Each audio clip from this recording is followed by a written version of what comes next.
ನೋಡ್ತಾ ಇದ್ದೀರಾ mind it media. ನಾನು ಸಮೀನಾ. ರಾಜಕೀಯ ಅಂದ್ರೇನೆ ಹಾಗೆ. ಇಲ್ಲಿ ಯಾರೂ ಪರ್ಮನೆಂಟ್ ಶತ್ರುಗಳೂ ಅಲ್ಲ, ಯಾರೂ ಪರ್ಮನೆಂಟ್ ಮಿತ್ರರೂ ಇರಲ್ಲ.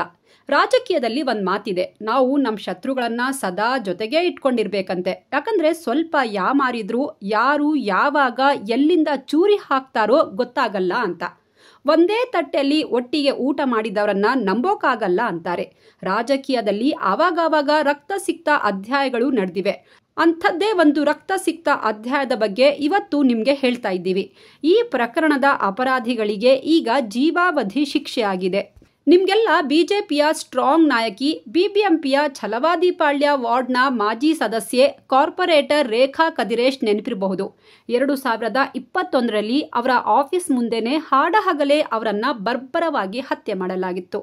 ದುರಂತ ಅಂದ್ರೆ ರೇಖಾ ಕದಿರೇಶ್ ಕೊಲೆಗೂ ಮೊದಲು ರೇಖಾ ಅವರ ಗಂಡ ಎಸ್ ಕದಿರೇಶ್ರನ್ನ ಕೂಡ 2018ರಲ್ಲಿ ದುಷ್ಕರ್ಮಿಗಳು ಕೊಲೆ ಮಾಡಿ ಎಸ್ಕೇಪ್ ಆಗಿದ್ರು. ನಾವೀಗ ರೇಖಾ ಕದಿರೇಶ್ ಕೊಲೆ ಬಗ್ಗೆ ಮಾತಾಡ್ತಾ ಇದ್ದೀವಿ. ರೇಖಾ ಅವರ ಕೊಲೆ 2021ರಲ್ಲಿ ಆಗಿತ್ತು. ಇದೀಗ ರೇಖಾ ಕೊಲೆಯ 7 ಅಪರಾಧಿಗಳಿಗೆ ಬೆಂಗಳೂರಿನ ನ್ಯಾಯಾಲಯ ಜೀವಾವಧಿ ಶಿಕ್ಷೆ ವಿಧಿಸಿ ಆದೇಶ ಹೊರಡಿಸಿದೆ. ಹಾಗಾದ್ರೆ ಏನಿದು ರೇಖಾ ಕದಿರೇಶ್ ಪ್ರಕರಣ? ಏನಕ್ಕಾಗಿ ರೇಖಾರ ಕೊಲೆ ಆಯಿತು? ಯಾರು ಮಾಡಿಸಿದ್ರು? ರಾಜಕೀಯಕ್ಕಾಗಿ ಕುಟುಂಬದವರೇ ರೇಖಾ ಅವರನ್ನ ಕೊಲೆ ಮಾಡಿಸಿದ್ರಾ? ಇದೆಲ್ಲದರ ಡೀಟೇಲ್ ಅನ್ನ ನಮ್ಮ ಇವತ್ತಿನ ಸ್ಟೋರಿಯಲ್ಲಿ ಹೇಳ್ತೀವಿ. ರಾಜಕೀಯದಲ್ಲಿ ಸದಾ ಸಕ್ರಿಯವಾಗಿದ್ದ ರೇಖಾ ಕದಿರೇಶ್ ಅಂದ್ರೆ ಎಲ್ರಿಗೂ ಅಚ್ಚುಮೆಚ್ಚು. ಅವರಂದ್ರೆ ಎಲ್ರಿಗೂ ಪ್ರೀತಿ ಇತ್ತು. ಅವರು ಬಡವರಿಗೆ ಎಷ್ಟು ಸಹಾಯ ಮಾಡ್ತಾ ಇದ್ರು ಅಂದ್ರೆ, ಕಷ್ಟ ಅಂತ ಯಾರಾದ್ರೂ ಅವ್ರ ಬಾಗಿಲಿಗೆ ಹೋದ್ರೆ ಎಷ್ಟೊತ್ತಿಗಾದ್ರೂ ಹೋಗ್ಲಿ ಅವರ ಕೈಲಾದಷ್ಟು ಸಹಾಯ ಮಾಡಿನೇ ಕಳಿಸ್ತಾ ಇದ್ರಂತೆ. ತುಂಬಾ ಉದಾರ ಮನಸ್ಸಿನವರಂತೆ. ಹಾಗಾಗಿ ಅವರು ಯಾವಾಗ್ಲೂ ಬಡಬಗ್ಗರಿಗೆ ಊಟ ವಿತರಿಸೋದು, ಅಗತ್ಯವಿರುವವರಿಗೆ ಸಹಾಯ ಮಾಡೋದು ಮಾಡ್ತಾನೆ ಇದ್ರಂತೆ. ಹಂಗೇನೆ 2021 ಅಂದ್ರೆ ಕೊರೋನಾ ಟೈಮ್. ಆವಾಗ ಊಟ ತಿಂಡಿಗೆ ಎಷ್ಟು ಕಷ್ಟ ಇತ್ತು ಅಂತ ನಿಮ್ಗೆಲ್ಲ ನೆನಪಿರಬಹುದು. ಹಾಗಾಗಿ ಜೂನ್ 24, 2021ಕ್ಕೆ ಕಾಟನ್ಪೇಟೆಯಲ್ಲಿ ಬಡವರಿಗೆ ಅನ್ನದಾನ ಮಾಡಿದ ನಂತರ ಇನ್ನೇನು ಹೊರಡಬೇಕು ಅನ್ನುವಷ್ಟರಲ್ಲಿ ರೇಖಾ ಕದಿರೇಶ್ ಅವರನ್ನ ಹಾಡಹಗಲೇ ಅವರ ಕಚೇರಿ ಮುಂದೆ ದುಷ್ಕರ್ಮಿಗಳು ಇರಿದು ಕೊಲೆ ಮಾಡಿದ್ರು. ರೇಖಾ ಕದಿರೇಶ್ ಅವರನ್ನ ಕಂಡ್ರೆ ಹಂತಕರಿಗೆ ಅದೆಷ್ಟು ಕೋಪ ಇತ್ತು, ದ್ವೇಷ ಇತ್ತು ಅಂದ್ರೆ ಸುಮಾರು 17 ಬಾರಿ ಇರ್ದಿದ್ರು ಅಂತ ಪೊಲೀಸರು ತಿಳಿಸಿದ್ದಾರೆ. ಇನ್ನು ಬೆಂಗಳೂರಿನ ಛಲವಾದಿಪಾಳ್ಯ ವಾರ್ಡ್ ನಿವಾಸಿ 2 ಬಾರಿ ಬಿಜೆಪಿ ಕಾರ್ಪೊರೇಟರ್ ಆಗಿದ್ದ ರೇಖಾ ಕದಿರೇಶ್ ಅವರು ಎಸ್ ಕದಿರೇಶ್ ಅವರ 2ನೇ ಹೆಂಡತಿಯಂತೆ. ಇಲ್ಲಿಂದ ನಿಮಗೆ ಸ್ಟೋರಿ ಸ್ವಲ್ಪ ಅರ್ಥ ಆಗಿರಬಹುದು, ಯಾರು ಮಾಡಿಸಿರಬಹುದು ಅಂತ. ಆದ್ರೆ ಈ ಸ್ಟೋರಿಯಲ್ಲಿ ಸ್ವಲ್ಪ ಟ್ವಿಸ್ಟ್ ಇದೆ.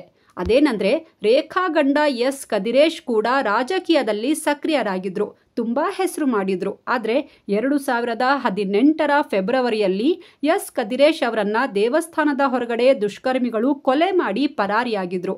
ಗಂಡ ಸತ್ ಮೇಲೆ ತಾನು ರಾಜಕೀಯದಲ್ಲಿ ಮುಂದುವರಿತೀನಿ ಅಂತ ಡಿಸೈಡ್ ಮಾಡಿ ಆ ನೋವಿನಲ್ಲೇ ಸಮಾಜ ಸೇವೆ ಮಾಡಿಕೊಂಡು ರಾಜಕೀಯ ಜೀವನದಲ್ಲಿದ್ಕೊಂಡು ಹೇಗೋ ಜೀವನ ಸಾಗಿಸ್ತಾ ಇದ್ರು ರೇಖಾ ಅವರು. ಇಲ್ಲಿ ಒಂದು ಮಾತನ್ನ ಕ್ಲಿಯರ್ ಮಾಡ್ತಾ ಇದ್ದೀನಿ, ನಾನೀಗ ರೇಖಾ ಕೊಲೆಯ ಬಗ್ಗೆ ಮಾತ್ರ ಮಾತಾಡ್ತಾ ಇದ್ದೀನಿ.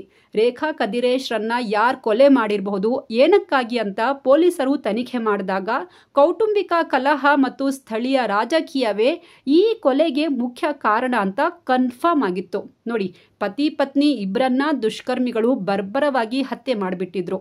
ಒಟ್ನಲ್ಲಿ ಹಾಡಹಗಲೇ ನಡೆದ ಈ ಕೊಲೆಯಿಂದಾಗಿ ಆಗ ಬೆಂಗಳೂರು ನಗರದ ರಾಜಕೀಯದಲ್ಲಿ ಭಾರೀ ಸಂಚಲನ ಉಂಟಾಗಿತ್ತು. ಹಾಗಾದ್ರೆ ನಗರದ ಅಂಜನಪ್ಪ ಗಾರ್ಡನ್ ನಿವಾಸಿ ರೇಖಾ ಕದಿರೇಶ್ರನ್ನ ಯಾರು ಕೊಲೆ ಮಾಡಿದ್ರು ಅಂತ ಪೊಲೀಸರು ತನಿಖೆಗಿಳಿದಾಗ ಬರೀ 24 ಗಂಟೆಯಲ್ಲಿ ಆರೋಪಿಗಳನ್ನ ಅರೆಸ್ಟ್ ಮಾಡಿದ್ರು. 46 ವರ್ಷದ ಪೀಟರ್, 20 ವರ್ಷದ ಸೂರಜ್, 21 ವರ್ಷದ ಸ್ಟೀಫನ್, 22 ವರ್ಷದ ಪುರುಷೋತ್ತಮ, 36 ವರ್ಷದ ಅಜಯ್, 36 ವರ್ಷದ ಅರುಣ್ ಕುಮಾರ್ ಮತ್ತು ಸೆಲ್ವರಾಜ್, ಆಮೇಲೆ ಒಬ್ಳು ಮಹಿಳೆ ಮಾಲಾ. ಈ 8 ಜನ ಆರೋಪಿಗಳನ್ನ ಮಿಂಚಿನ ಕಾರ್ಯಾಚರಣೆ ನಡೆಸಿ ಪೊಲೀಸರು ಅರೆಸ್ಟ್ ಮಾಡಿದ್ರು. ಹಾಗಾದ್ರೆ ಈ ಮಹಿಳೆ ಯಾರು? ಅವಳಿಗೂ ಈ ಕೊಲೆಗೂ ಏನ್ ನಂಟು ಅಂತ ಪೊಲೀಸರು ದಂಡಂ ದಶಗುಣಂ ಪ್ರಯೋಗಿಸಿ ವಿಚಾರಣೆ ನಡೆಸಿದಾಗ ಅಸಲಿಯತ್ತು ಒಂದೊಂದಾಗಿ ಹೊರಬಂತು. ಈ ಕೊಲೆಗೆ ಮೇನ್ ರೀಸನ್ ಒಬ್ಬ ಮಹಿಳೆಯ ಹೊಟ್ಟೆ ಕಿಚ್ಚು. ಈ ಮಾಲಾ ಕದಿರೇಶ್ನ ಅಕ್ಕ. ಈ ಮಾಲಾನೇ ತನ್ನ ಅತ್ತಿಗೆಯ ಕೊಲೆಗೆ ಸುಪಾರಿ ಕೊಟ್ಟಿದ್ಲು ಅನ್ನೋದನ್ನ ಪೊಲೀಸರು ತನಿಖೆ ಸಂದರ್ಭದಲ್ಲಿ ಬಯಲಿಗೆಳೆದಿದ್ರು. ಹಾಗಾದ್ರೆ ರೇಖಾ ಕದಿರೇಶ್ ಮೇಲೆ ಈ 8 ಆರೋಪಿಗಳಿಗೆ ಯಾಕಿಷ್ಟು ದ್ವೇಷ ಇತ್ತು? ಈ ಆರೋಪಿಗಳು ಯಾರು ಅಂತ ಪೊಲೀಸರು ತನಿಖೆಗಿಳಿದಾಗ ಈ ಕಥೆ ಸ್ಟಾರ್ಟ್ ಆಗೋದು 2018ರಿಂದ. 2018ರಲ್ಲಿ ರೇಖಾ ಕದಿರೇಶ್ ಗಂಡ ಎಸ್ ಕದಿರೇಶ್ ಅವರನ್ನ ಹತ್ಯೆ ಮಾಡಲಾಗಿತ್ತು. ಇವರ ಕೊಲೆಯಾದ ನಂತರ ರೇಖಾ ಒಂಟಿಯಾಗಿ ವಾಸವಾಗಿದ್ರಂತೆ. ಗಂಡನ ಮನೆಯವರಿಗೆ ರೇಖಾ ಅವರು ರಾಜಕೀಯವಾಗಿ ಅಂದ್ರೆ ಪಾಲಿಟಿಕ್ಸ್ನಿಂದ ದೂರ ಬಿಟ್ಬಿಟ್ಟಿದ್ರಂತೆ. ಗಂಡನೇ ಇಲ್ಲ ಅಂದಮೇಲೆ ಏನಕ್ಕೆ ಇವರನ್ನ ಹತ್ರ ಸೇರಿಸ್ಕೋಬೇಕು ಅಂತಾನೋ ಏನೋ. ಇದರಿಂದಾಗಿ ಎಸ್ ಕದಿರೇಶ್ ಅಕ್ಕ ಮಾಲಾ ಮತ್ತು ಸಂಬಂಧಿಕರು ತುಂಬಾ ಆಕ್ರೋಶಗೊಂಡಿದ್ರು. ಫುಲ್ ಕೋಪ ಮಾಡ್ಕೊಂಡಿದ್ರಂತೆ. ರೇಖಾ ಕದಿರೇಶ್ ಎಸ್ ಕದಿರೇಶ್ ಅವರ 2ನೇ ಹೆಂಡತಿ. ಈಗ ಬಂದು ಗಂಡ ಹೋದ್ಮೇಲೆ ನಮ್ಮನ್ನೆಲ್ಲ ರಾಜಕೀಯದಿಂದ ದೂರ ಮಾಡ್ತಾ ಇದ್ದಾಳಲ್ಲ, ಪಾಲಿಟಿಕ್ಸ್ ನಲ್ಲಿ ನಮ್ಮನ್ನ ಇನ್ವಾಲ್ವ್ ಮಾಡ್ತಾ ಇಲ್ವಲ್ಲ ಅಂತ ಗಂಡನ ಕುಟುಂಬದವರು ಒಳಗೊಳಗೆ ಕತ್ತಿ ಮಸೀತಾ ಇದ್ರಂತೆ ಅಂತ ಪೊಲೀಸರು ಹೇಳಿದ್ದಾರೆ. ಇಷ್ಟು ಮಾತ್ರ ಅಲ್ಲ, ಎಸ್ ಕದಿರೇಶ್ ಜೊತೆ ಇದ್ದ ಪೀಟರ್ನ ಕೂಡ ರೇಖಾ ದೂರ ಮಾಡೋಕೆ ಟ್ರೈ ಮಾಡ್ತಾ ಇದ್ರಂತೆ. ವ್ಯವಹಾರಕ್ಕೆ ಸಂಬಂಧಪಟ್ಟಂತೆ ಪೀಟರ್ ಮತ್ತು ರೇಖಾ ಮಧ್ಯೆ ಇಬ್ಬರಲ್ಲಿ ಸ್ವಲ್ಪ ಮನಸ್ತಾಪ ಉಂಟಾಗಿತ್ತು ಅಂತ ತಿಳಿದು ಬಂದಿದೆ. ಇದನ್ನ ನೋಡಿ ಒಳಗೊಳಗೆ ಕುದೀತಾ ಇದ್ದ ಎಸ್ ಕದಿರೇಶ್ ಅಕ್ಕ ಮಾಲಾ ತನ್ನ ತಮ್ಮನ ರಾಜಕೀಯ ಶಕ್ತಿಯನ್ನ ರೇಖಾ ಒಬ್ಳೇ ಬಳಕೆ ಮಾಡಿಕೊಂಡು ರಾಜಕೀಯವಾಗಿ ತುಂಬಾ ಬೆಳೀತಾ ಇದ್ದಾಳೆ, ಚೆನ್ನಾಗಿ ದುಡ್ಡು ಮಾಡ್ತಾ ಇದ್ದಾಳೆ, ಜನರಲ್ಲಿ ಒಳ್ಳೆ ಹೆಸರು ಮಾಡ್ತಾ ಇದ್ದಾಳೆ, ನಮ್ಗೆ ಯಾರೂ ಕೇಳ್ತಾ ಇಲ್ಲ, ನಮ್ಮನ್ನ ಯಾರು ಮೂಸ್ ನೋಡ್ತಾ ಇಲ್ಲ, ಎಲ್ಲ ಅವಳಿಗೆ ಇಂಪಾರ್ಟೆನ್ಸ್ ಕೊಡ್ತಾ ಇದ್ದಾರೆ, ಹೀಗೆ ಆದ್ರೆ ನಮ್ಮ ಜೀವನ ಹೇಗೆ ಅಂತ ಹೊಟ್ಟೆ ಕಿಚ್ಚು ಪಡ್ತಿದ್ಲಂತೆ.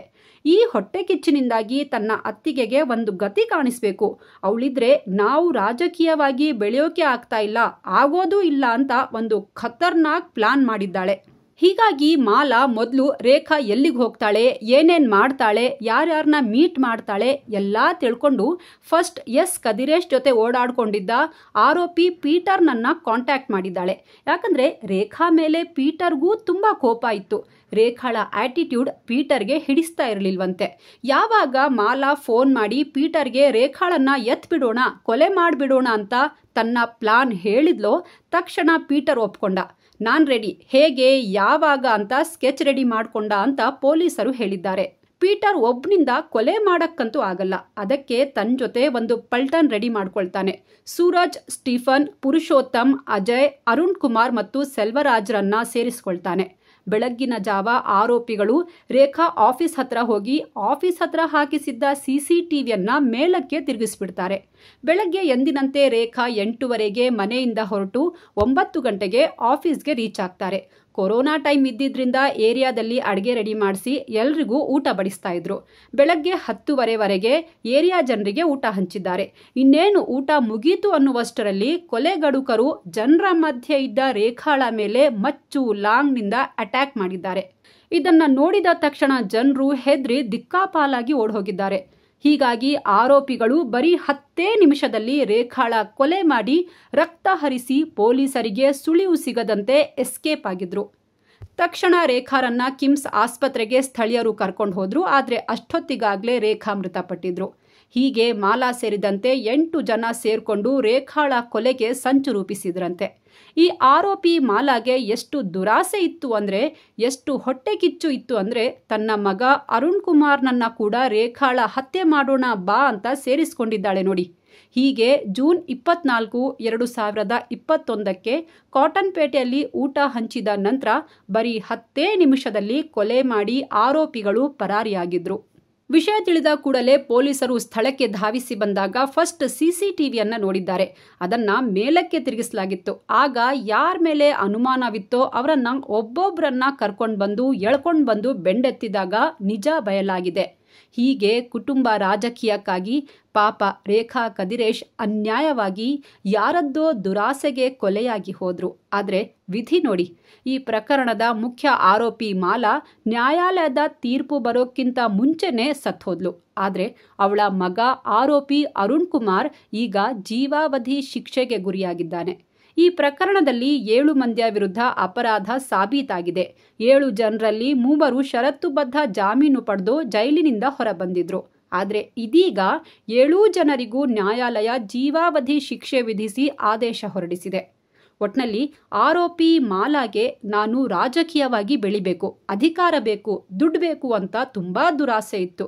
ಅದಕ್ಕೆ ಪ್ಲಾನ್ ಮಾಡಿ ತನ್ನ ಸಹೋದರನ ಹೆಂಡತಿಯನ್ನೇ ಬಂದು ಗತಿ ಕಾಣಿಸ್ಲೇಬೇಕು ಅಂತ ಜಿದ್ದಿಗೆ ಬಿದ್ದು ಕೊಲೆ ಮಾಡಿಸಿದ್ಲು. ಆದರೆ ವಿಧಿ ನೋಡಿ, ಬೇರೆಯವರಿಗೆ ಗುಂಡಿ ತೋಡಿ ಹೊಟ್ಟೆ ಕಿಚ್ಚಿನಿಂದ ಬೇರೆಯವರಿಗೆ ಕೊಲೆ ಮಾಡಿಸಿ ತಾನೂ ಸತ್ತೋದ್ಲು. ಮಗನಿಗೆ ಜೀವಾವಧಿ ಶಿಕ್ಷೆ ಆಗಿದೆ. ಒಟ್ನಲ್ಲಿ ಈ ಪ್ರಕರಣದಲ್ಲಿ ಉಳಿದಿರೋ 7 ಆರೋಪಿಗಳ ಅಪರಾಧ ಸಾಬೀತಾಗಿದ್ದು, ಬೆಂಗಳೂರಿನ 72ನೇ CCH ನ್ಯಾಯಾಲಯ ಎಲ್ಲ ಅಪರಾಧಿಗಳಿಗೆ ಜೀವಾವಧಿ ಶಿಕ್ಷೆ ಮತ್ತು ದಂಡ ವಿಧಿಸಿ ಆದೇಶ ಹೊರಡಿಸಿದೆ.